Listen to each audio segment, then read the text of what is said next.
India Muslim personal law board के executive member और बाबरी मस्जिद एक्शन कमेटी के कन्वीनर कासिम रसूल इलियासी को इस पूरे मामले में साजिश नजर आ रही है। उनका कहना है कि जिस तरीके से महिलाओं को इस पूरे मामले में आगे किया जा रहा है, इसके पीछे एक बड़ी साजिश है।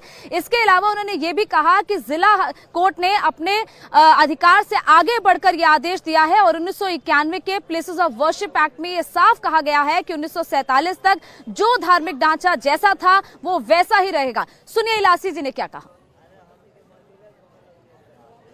अगर आप इस केस को देखिए, वाराणसी वाले केस को, तो 5 लेडीज बाबरी यानी जो ज्ञानवापी मस्जिद की सदन वाल के पीछे वो श्रृंगा गौरी मंदिर के नाम से वहाँ परमिशन मांगती है वर्शिप की मस्जिद से बाहर, लेकिन अदालत उस पर कोई संज्ञान लेने के बजाय वो अंदर सर्वे की इजाज़त दे देती है।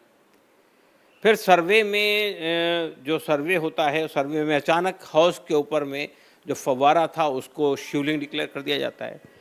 उसमें भी जितना वायलेशन हुआ, आप बताइए कि अभी वो अदालत में रिपोर्ट नहीं आई सर्वे की, मीडिया में आ गई कि वहाँ शिवलिंग निकल गया करके। तो एक तो वो हुआ। फिर ये कि अदालत में दूसरे पक्ष को सुने बगैर, यानी मुसलमानों को सुने बगैर, अदालत ने उस पर वो डिक्लेयर कर दिया कि साहब ये जो है यहाँ पे वो लगा दिया जाए, रोक लगा दी जाए। फिर सुप्रीम कोर्ट ने बहरहाल ये कहा कि ठीक है उस पर रोक लगी रही, लेकिन ये कि वहाँ मस्जिद में मुसलमानों को नमाज़ पढ़ने की इजाज़त रहेगी। फिर उसके बाद आगे बढ़ के इस पर कार्बन डेटिंग की परमिशन मांगी गई, ये कार्बन डेटिंग होनी चाहिए इसकी। तो खैर सुप्रीम कोर्ट ने फिर उस पर वो लगाई, रोक लगाई। अब पूरे मस्जिद के सर्वे की बात आ रही है ASI के ज़रिए से। तो ये जो बातें हैं लगातार निचली अदालत में नई नई दरखास्तें इंटरटेन की जा रही है और हमको मजबूरन सुप्रीम कोर्ट आना पड़ता है हर मामले में, और सुप्रीम कोर्ट वक्ती तौर पे स्टे देता है लेकिन कहता है कि हाई कोर्ट जाइए। तो हमारा मानना ये है बुनियादी तौर पे कि हमारे देश में मंदिर मस्जिद के और जितने भी रिलीजियस प्लेसेस हैं उनके डिस्प्यूट को ख़त्म करने के लिए सर्वसहमति से कानून लाया गया था 1991 में कि वर्शिप प्लेसेस एक्ट जो है उसके बाद अब कोई नया विवाद खड़ा नहीं होगा। लेकिन हम देख रहे हैं कि रोज़ाना एक नया विवाद खड़ा हो रहा है। दरअसल इस पूरे मामले में खास बात यह है कि मुस्लिम संगठनों के साथ साथ मुस्लिम सियासतदान भी लगातार इस मामले पर सिर्फ और सिर्फ प्लेसेस ऑफ वर्शिप एक्ट का ही हवाला दे रहे हैं। दरअसल उन्हें भी इससे एक बात तो ये साबित होती है कि अगर उनका मानना है कि अगर परिसर के अंदर कहीं सर्वे हो जाता है, खुदाई हो जाती है, तो कहीं ना कहीं मंदिर के सबूत इस पूरे जगह पर मिल सकते हैं। और यही वजह है कि बार बार प्लेसेस ऑफ वर्शिप एक्ट का हवाला दिया जा रहा है। 1991 के प्लेसेस ऑफ वर्शिप एक्ट के मुताबिक ये कहा गया था कि 1947 में जो धार्मिक ढांचा जैसा था वैसा ही बना रहना चाहिए। इसका हवाला बार बार सबकी तरफ से दिया जा रहा है। सबसे पहले आपने इलियासी जी की बात सुनी, अब इलियासी जी के बाद आपको सुनाते हैं समाजवादी पार्टी के सांसद ST हसन की बात। उन्होंने भी अपनी बात में प्लेसेस ऑफ वर्शिप एक्ट का ही हवाला दिया है।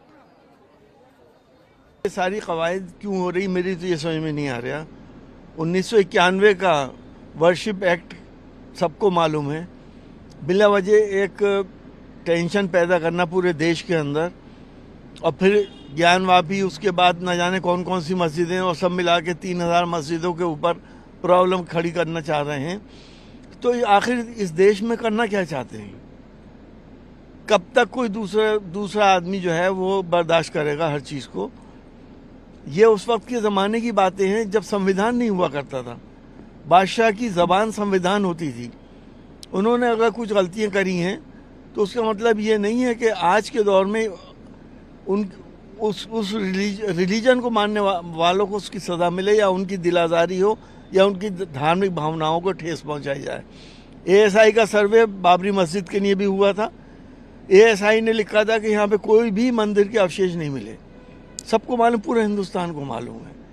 अब इसका सर्वे हो रहा है, इसकी खुदाई होगी, क्या होगा, खुदाई में क्या मस्जिद गिराएंगे, या अगर मंदिर की भी एविडेंस निकलता है तो क्या करेंगे? ये सोचने की बात है। देश इन चीजों से नहीं चला करते। इंडिया टीवी हर वक्त हर जगह डाउनलोड करने के लिए सर्च करें India TV news Google play store या ऐप स्टोर पर।